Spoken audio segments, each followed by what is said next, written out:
आजच्या व्हिडिओमध्ये पाहणार अशा पद्धतीचा रिझनिंग मध्ये जर आपल्याला मॅथमॅटिक्स वर असा क्वेश्चन विचारला तर कशा पद्धतीने उत्तर काढायचं, मूल्य काढायला सांगितलेलं आहे.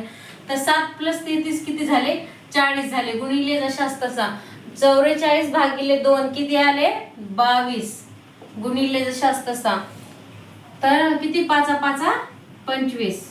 5 गुणिले 5 दिलेले तर 5 5 5 25 झाले. तर अशा पद्धतीने जर मग हे 40 जशास तसे खालून घ्यायचे, गुणिले जशास तसे 25 25 25 दोन्ही 50 ला 0, हातचे आले 5, 25 दोन्ही 50, हातचे 5 किती आले, 550 आलेले आहे. तर मग हे 2 शून्य जशास तसे घेतले तर 4 पंचे 20, हातचे आले किती 2, 4 पंचे 20 आणि 2 किती झाले, 22. म्हणजे आपलं उत्तर काय असणार आहे, 22,000. ऑप्शन नंबर बी हे आपल्या या प्रश्नाचं उत्तर असेल. अशा पद्धतीचा जर प्रश्न विचारला तर ट्रिकली आपण कसं उत्तर काढू शकतो, अगदी सोप्या पद्धतीने.